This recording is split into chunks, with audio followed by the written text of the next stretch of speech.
E-fuels, in danger of being seen as an enemy by all sides, that they're already being produced, and demonstrating how net zero doesn't have to mean an end to all internal combustion powered motoring, can be seen as a threat to the fossil fuel industry and can also be mistakenly seen as a threat to EVs. Regardless of views on the need for net zero, electrification or EVs, the bigger picture that makes e-fuels worth understanding, if you're interested in our future, is how their potential for energy storage can give them a key role in the electric grid, lowering power prices, ensuring future energy security, and as a result, even changing the global balance of political power. Even just for cars, it's far beyond e-fuels powering F1 cars and enabling a declining number of enthusiasts to continue on gasoline power. It's that they can accelerate the progress to net zero motoring faster than the current transition, which, as explored in the EV Transition Reality Check, on the current trajectory means even beyond 2050, between 20 and 50% of vehicles in use would still be on some form of gasoline or diesel. Welcome to One Finite Planet, a channel about our journey to a new age. This video, e-fuels. Chapters, what and why. E-fuels versus biofuels. Not just net zero, but the potential to reduce CO2 emissions. Energy storage and fuel security. Scenarios and cost. Geopolitics. And conclusion, the potential to shape our future. Gasoline and diesel are mixtures of hydrocarbons that store energy originally captured from sunlight by living organisms millions of years ago and later buried underground. I have the full chemistry of fuels and e-fuels as a separate video, but e-fuels are also mixes of hydrocarbons, but industrially synthesized using electrical energy plus water and carbon dioxide. They can be produced as direct substitutes for gasoline or diesel, or, if desired, improved substitutes. For this discussion, unless stated otherwise, e-fuels means liquid fuels produced from zero emissions electricity and carbon captured from the atmosphere.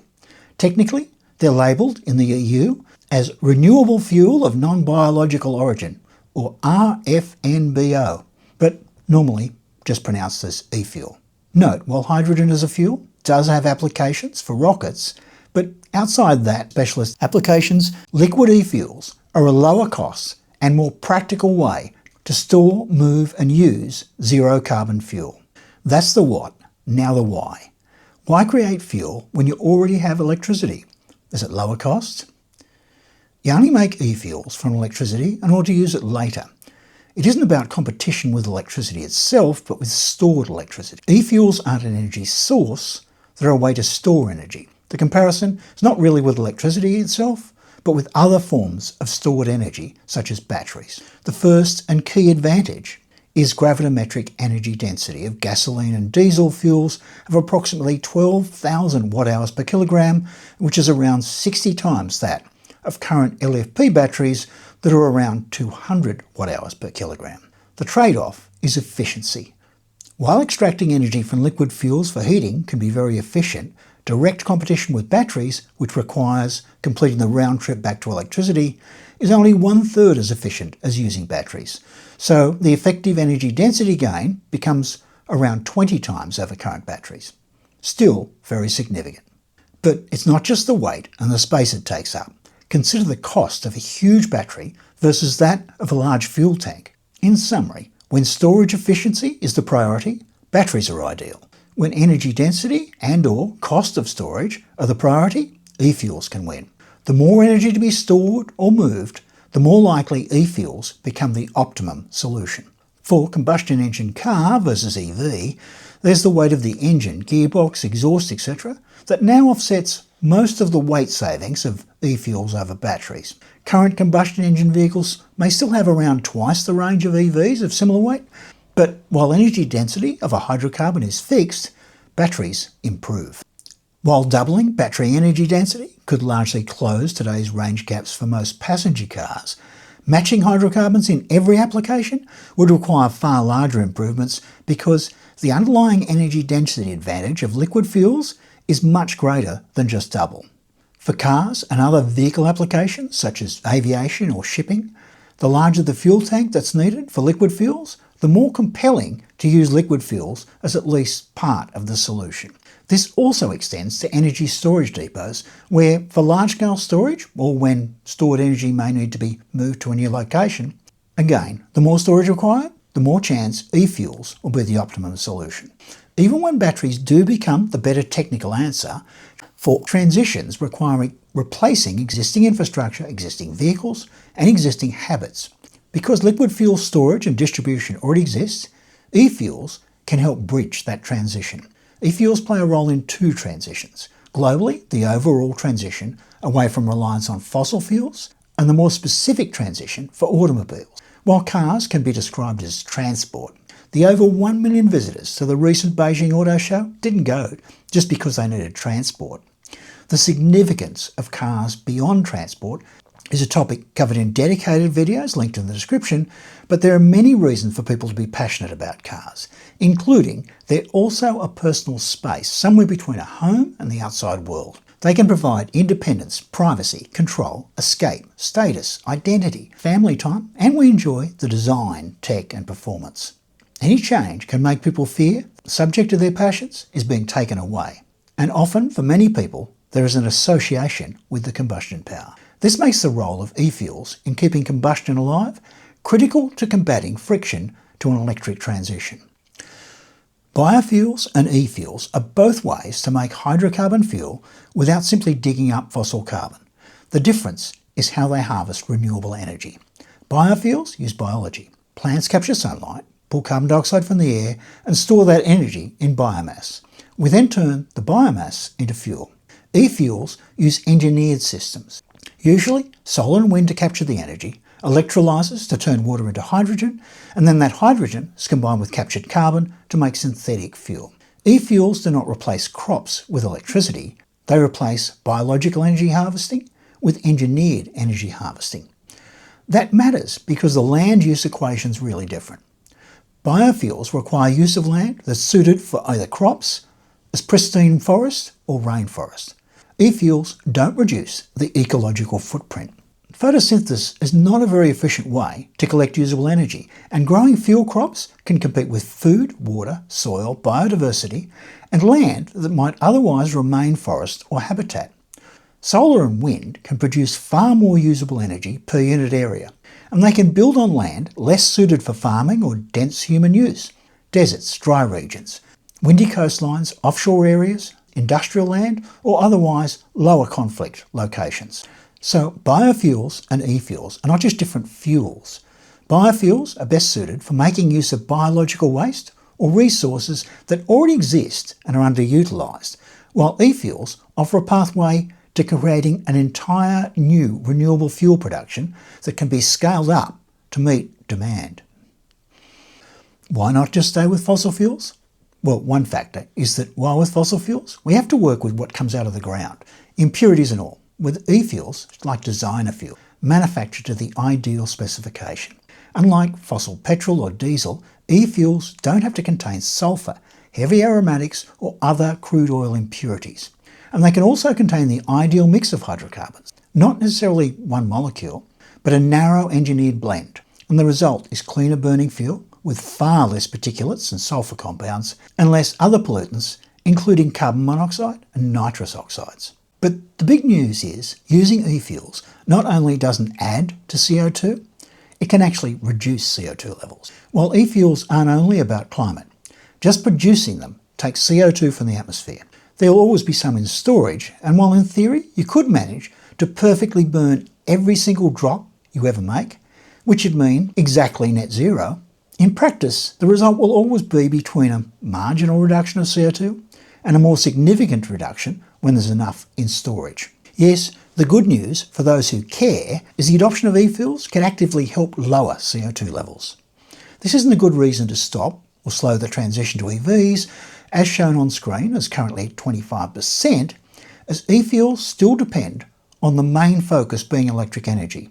But it does mean for net zero, we don't have to reach 100% pure EVs, and we can reach net zero a lot sooner than without them. Have an adverse reaction to discussion about climate, net zero, and don't want to hear why it's needed sooner or later? Then skip to the next chapter. So, how can they reduce CO2? All hydrocarbon fuels, fossil fuels, biofuels or e-fuel, are made by taking carbon from CO2 in the air and H2 from water, burying the carbon and hydrogen and releasing the oxygen to the air. When we burn any of these fuels, we're taking a step of returning the Earth towards the conditions when that fuel was first made. With e-fuels and biofuels, it's at most just back a few decades. We can only, at most, return to the air that which we took out, and only then if we manage to use every single drop and keep none in storage. For fossil fuels, it really becomes a question of how far we can afford to go with the swapping of oxygen in the air for carbon dioxide and water by burning fossil fuels made millions of years ago before it becomes a problem. Commercially available fossil fuel is just a small fraction of the total of carbon and hydrogen stored during Earth's history. But if we could find all the fossil fuel, carbon and hydrogen stored from this process and burn it, not only would we have an atmosphere so rich in CO2 it'd be hard for life that's evolved in current conditions to still survive, we'd no longer have enough oxygen for us to be able to breathe. Clearly we have to stop at some point. But when? Well, long before we feel a lack of oxygen, what we notice is warming, because Earth's history shows higher CO2 corresponds with the planet being warmer. Most of the oil used in fossil fuel, gasoline and diesel was made by organisms between 300 and 50 million years ago. These are times when, on average, CO2 levels were much higher and temperatures were on average +5 to +8 above pre-industrial levels. Yes, that period includes the time of the dinosaurs. But our civilization of billions of humans could not have existed under the conditions of the age of dinosaurs, just as, overall, dinosaurs couldn't thrive on the Earth of today. At the UN Climate Conference in 2015, when the prevailing warming trajectory indicated that global temperature could reach 1.5 above pre-industrial levels in the early 2040s, 195 of the 196 parties represented adopted an agreement to progressively reduce greenhouse gas emissions, with the aim of keeping global warming well below 2 degrees and pursuing efforts to limit it to 1.5 degrees. Nicaragua was the one that withheld support because it considers the agreement insufficiently ambitious, but later joined. Back then, as this graph shows, solar was more expensive than fossil fuels, but can now be the lowest cost form of energy. While a cynical view could be that some lost their enthusiasm because lower prices can reduce GDP and revenue for businesses, what we can say is that we reached plus 1.5 earlier than projected, and my personal projection is we'll reach plus 2 by 2030. So now, not only is the cost lower, but the evidence is actually stronger. I'll leave discussion on how countries may need inflation to reduce impact of their government debt and increasing prices to increase corporate revenue rather than really wanting to lower the cost of living to the economics playlist videos. But the sheer size of the industries affected by e-fuels make them also a geopolitics issue. The last point to consider is that while moving to EVs requires placing vehicles which, on average, are currently still being driven at least 20 years after the initial car purchase, e-fuels can eliminate net CO2 emissions of vehicles that are already out there. Okay, CO2 storage. Since vehicles are over 1 billion sources distributed all around the globe, source capture of emissions would mean adding huge complexity to over 1 billion vehicles, which makes direct air capture of CO2 the only practical solution. For CO2 storage, there are really 3 alternatives, as shown on screen. The first 2 have the lowest initial cost, but require indefinite institutional management, monitoring, liability and trust. These have strong potential for a one-time CO2 reduction, but for ongoing sequestration, new locations have to be continually found, and the network of sites to be maintained would eventually become, if not exhausted, unmanageable. In contrast, the third option is the storage of carbon, reduced to carbon compounds that nature has proven to be able to remain underground for even billions of years without maintenance. There are methods to store carbon requiring less initial infrastructure cost, but none as low cost in the long term or sufficiently scalable to allow continued use of fossil fuels rather than just a one-time lowering of CO2 levels after further emissions have ended and been eliminated.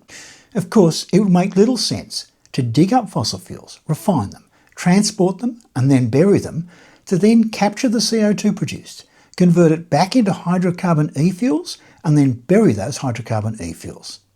Clearly simpler to just burn e-fuels and save the digging up, refining, transporting and reburying.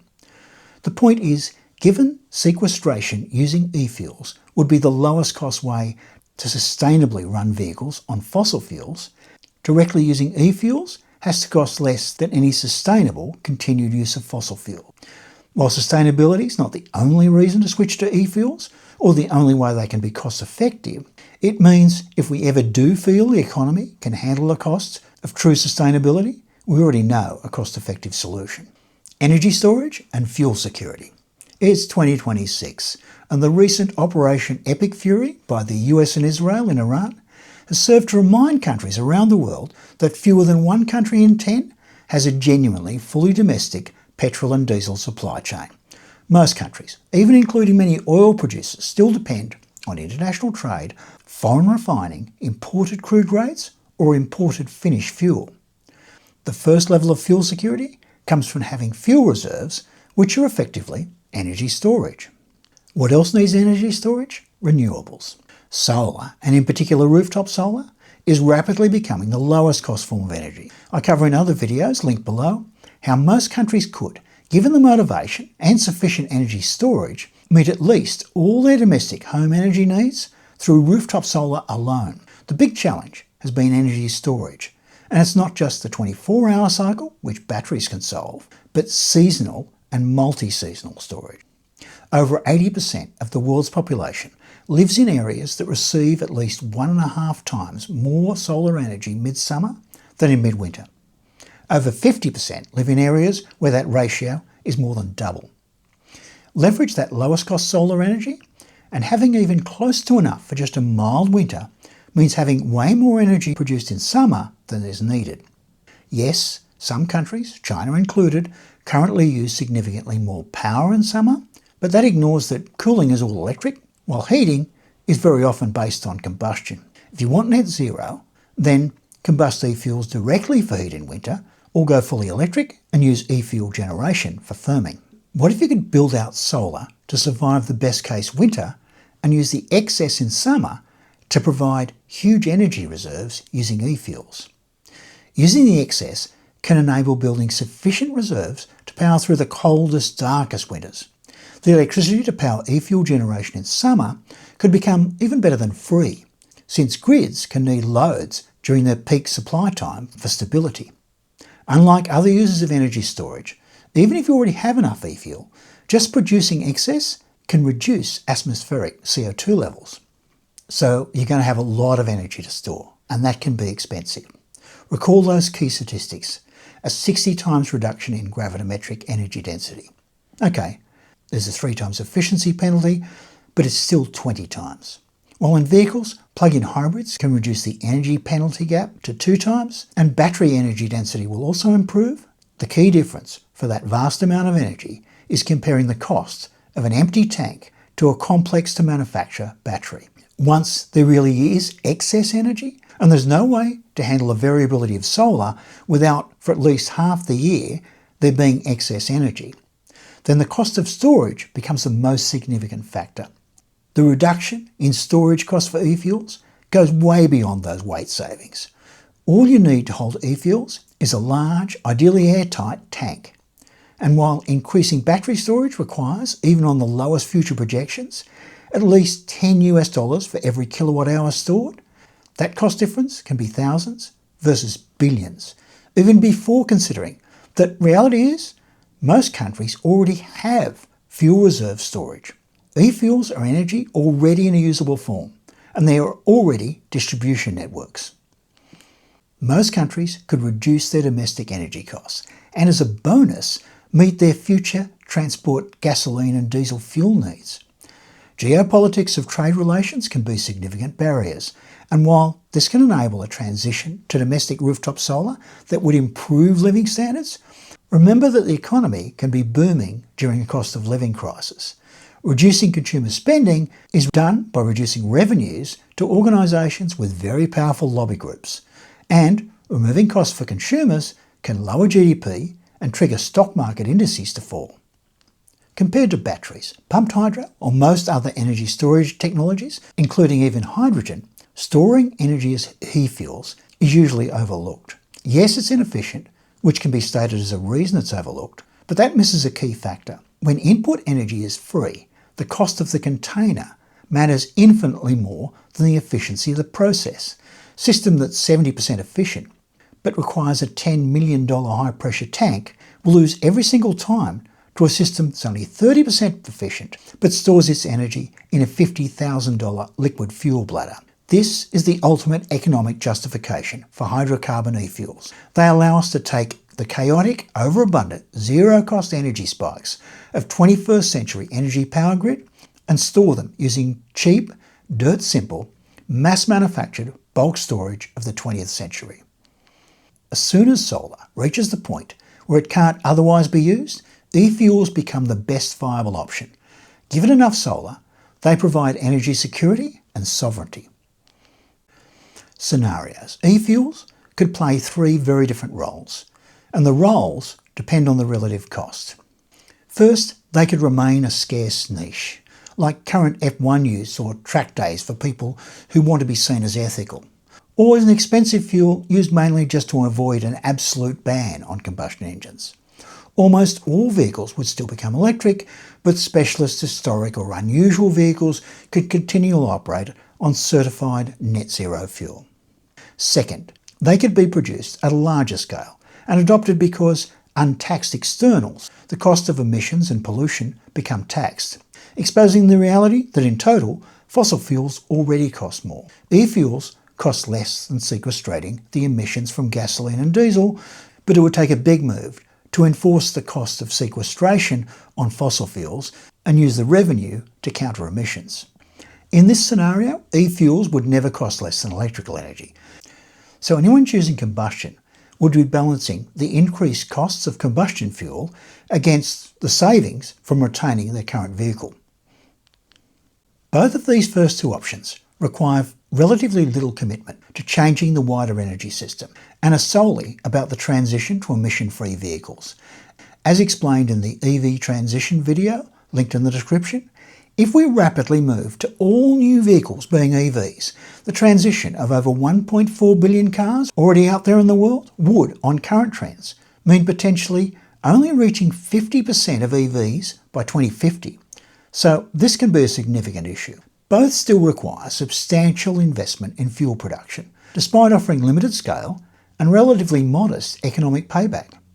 Third, e-fuels could become part of the energy system itself, used primarily for energy storage and only secondarily for transport. In this scenario, e-fuels could cost less than fossil fuels even without considering emissions. They could be made from excess renewable electricity, first converted into a storable fuel, such as methanol, building seasonal and eventually multi-year energy reserves for the grid. Once enough renewable generation and fuel production capacity has been built for the grid, production beyond the required reserve can be converted into petrol or diesel at relatively low additional cost, and is the only path of revenue for excess renewable capacity. This third option requires far greater commitment and investment, but the potential return is also much greater. Earlier grid decarbonisation and realisation of the cost savings potential for solar, less need for extreme renewable and battery overbuild, long-term energy security, a pathway to net zero without needing to wait decades for a complete replacement of the combustion fleet, and potentially fuel prices that could even undercut fossil petrol or diesel. If designed and scaled correctly, that third pathway could possibly produce net zero petrol or diesel at a competitive price, not because converting electricity into fuel is inherently cheap, but because the renewable generation and methanol production system would already exist for grid firming. Okay, they can help solve the climate problems and can accelerate the transition to net zero while reducing energy costs. But what else can they do? And what's the cost of using them just to replace gasoline and diesel in cars? Today, all we have is effectively e-fuel pilot projects, meeting the demands of organisations like F1 motor racing. There is a current goal to be able to meet significant demand by 2030, and here on screen are the projected costs by 2030. These are projected regular electricity prices. No access to any solar wind excess electricity pricing or a national grid that adopts e-fuels as part of the strategy. These should be considered worst case, but would apply until there's sufficient excess solar on summer days, otherwise going to waste. Comparing them, 2026 prices, it's clear US gas and diesel prices would need a huge increase in 4 years for these prices to be competitive by 2030. Where relative to UK and DE or German prices can look competitive at first, the e-fuel figures are cost prices, not retail prices. So, are gasoline and petrol prices set to rise? Looking at the trend shown on screen of gasoline and diesel fuel prices over the past 20 years? No. Well, not by 2030 unless something else changes. And global oil demand? Growth has slowed, but so far the slowing itself is extremely slow. The International Energy Agency, IEA, predicts by 2030 demand will fall, while OPEC predicts it will grow beyond 2050, even though Arab states are planning on a post-oil future just in case. Opinions vary. Unless the transition away from fossil fuels accelerates, it looks like a fall in demand could be slow. But things will change. Either there'll be a major climate event, temperatures will keep rising faster than projected back in 2015 in Paris, further vindicating calls for climate action, or they will stabilise and fall back, vindicating those feeling it's all a hoax.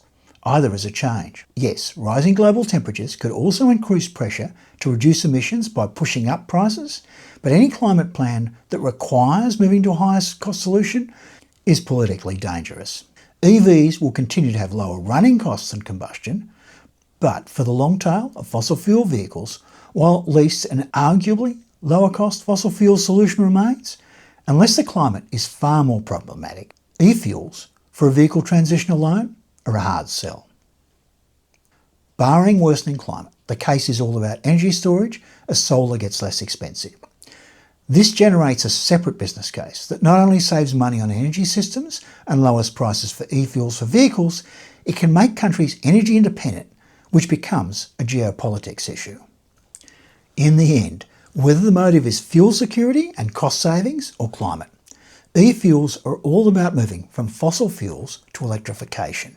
And in the process, that relocates bases of global power, inspires passionate beliefs, significantly impacts some of the highest value global industries, and plays a huge role in geopolitics and potentially even wars. Oil makes some countries strategically important enough that military intervention becomes more likely, or at least more readily suspected. Even where there is no clear evidence that access to oil was a motive, the possibility is taken seriously because control over major oil reserves and supply routes can affect national security, economic stability, and global power. For background on the current state of oil power, pre-Operation Epic Fury Iran conflict, which has increased US dominance to now over 20% of the world supply, those oil production percentages are shown on screen, with a list of key players. Russia, Europe, USA, China, Japan, and everybody else, which includes the Middle East, Korea, and the Global South. Russia, the aggressive but often covert fossil fuel advocate. Fossil fuels generate more than 60% of Russia's merchandise export or goods earnings. Some Middle East producers are even more dependent on fossil fuel income, but their larger sovereign wealth funds, foreign exchange reserves, and lower production costs may leave Russia more vulnerable as global demand declines. Russia's fossil fuel export revenue has a peak during the 12 months following the Ukraine invasion. If the Ukraine conflict had lasted less than a year, as it's believed Russia expected, in that first year, Russia would have benefited from price rises they themselves triggered. While increased fossil fuel revenues may not have been their motive for invasion, protecting those fossil fuel revenues certainly is a motive for Russian state-backed social media influence operations. The energy crisis resulting from the invasion drove global energy prices sharply higher, and the price increases became a centrepiece of messaging claiming that renewable energy and climate policies were responsible for the rising prices. Political parties and significant influence around the globe with anti-climate action agendas benefit from such operations amplifying their messages, whether they realise it or not. Europe. While the EU has no major oil-producing member states, Several of its most influential economies remain heavily dependent on the employment, exports and tax revenues generated by the manufacture and sale of combustion engine vehicles. Despite that, concern over the impact of global climate change has made Europe generally a strong and open advocate for the transition away from fossil fuels, in contrast with the more covert campaigns of many of those advocating for fossil fuel interests. Germany, Norway, Sweden, Denmark, Finland, Iceland, the Netherlands, Belgium, France, Spain, Portugal, Italy, Austria, Switzerland and the United Kingdom all have e-fuel projects. EU-funded Store and Go program demonstrated renewable methane production and storage sites in Germany, Switzerland and Italy specifically as a way of integrating renewable electricity with existing gas infrastructure. However, European gas system studies still treat methane and hydrogen as potential seasonal buffers in highly renewable systems. USA, a democracy, but also one where those with wealth have influence. And as the world's largest fossil fuel producer, there is a lot of fossil fuel derived wealth. The result is a country seen to flip between a viewpoint aligned with Europe and one aligned with Russia. But still, the United States has numerous proposed e-methanol, e-SAF and synthetic fuel projects, supported by largely renewable resources and federal initiatives. At the other extreme, it leaves some people wondering if oil has been a motive for military interventions, despite there rarely being clear evidence that was the motive. Consider the list on screen. Oil may not be the primary motive in every case, but its geopolitical and economic significance makes it difficult to rule out its influence on at least some of those lobbying and calling for military intervention. China. China is now the largest prospective production centre outside Europe and represents about 20% of announced global eSAF or sustainable aviation fuel capacity. Surprisingly, China's car exports mean less to China than Russian oil exports mean to Russia. China's car exports currently reach only half the value annually of Russian oil exports. They are projected to increase, but a bigger difference is the effective profit to the nation of each. While it's clear profit is at very least double for fossil fuels what it is for cars, it's complex to directly compare. Profit on cars is around 4%, while EBITDA on Russian oil and gas is between 25 and 30%. EBITDA doesn't include tax, but the tax is still profit for the Russian nation anyway. Even more significant is the size of the economies. And Russia, earning around $230 billion from fossil fuel exports, is equivalent to roughly 10% of its economy, whereas $140 billion of Chinese vehicle exports is less than 1% of China's economy. The world growing green matters a lot to China, but around 10 times less than as much as the world not going green matters to Russia. Yet, despite perhaps the high population density making China not necessarily one of the best places for rooftop solar, it already does have a plan to harvest more rooftop solar than is needed by their domestic household use in China. They're also already researching seasonal power to hydrogen storage and building many of the required industrial components, but they don't yet appear to have a prominent project explicitly treating synthetic liquid fuel as a multi-season or multi-year reserve. Japan. In 2024, automotive products accounted for about 21% of Japan's total goods exports, with around half of that linked to just one company, Toyota. Cars are not as important to Japan as fossil fuel to Russia, but more significant to Japan than cars to China, and even more significant to just Toyota than cars are to China at this time. Toyota has generally supported decarbonisation and renewable energy in principle, while lobbying to slow or weaken policies that would rapidly force the car market away from combustion engines and hybrids towards battery electric. The Japanese auto industry supports e-fuels, but is more likely to be a major customer and technology participant, and may import much of their eventual e-fuels, as I've not seen evidence of e-fuel projects in Japan. Others. Around 20 other countries have projects listed with the e-fuel alliance, with over 500 projects listed globally. Countries include Australia, New Zealand, Canada, South Korea, India, Singapore, Chile, Brazil, Argentina, Uruguay, Paraguay, Namibia, South Africa, Saudi Arabia, UAE, Oman, Egypt, Morocco and Algeria, all with e-fuel projects. Conclusion. The potential to shape the future. For automotive, e-fuels may matter less as a mass fuel than as a cultural pressure valve. The pure automotive picture can be seen from, will the cars I love be banned, confiscated or made impossible to use? E-fuels offer an answer. Combustion doesn't need to disappear, it would become more specialised, less central, and as a result more expensive if e-fuels are adopted just for the car industry. But there's a far greater potential for e-fuel. If a role is adopted for storage, then low-cost e-fuels become available for many uses. E-fuel storage can enable solar, particularly rooftop solar, as a power source to potentially all power for household use in many nations, as well as providing energy security even before eliminating reliance on hydrocarbon fuels. The challenge is, this bigger picture requires a transfer of power from the fossil fuel industry, dominated by specific nations, to a more democratic base where most countries can stand alone. Expect resistance. For more on any of the major transformations, from the 8 billion of us sharing this one finite planet during the transition to a new age, please like, subscribe and click the bell.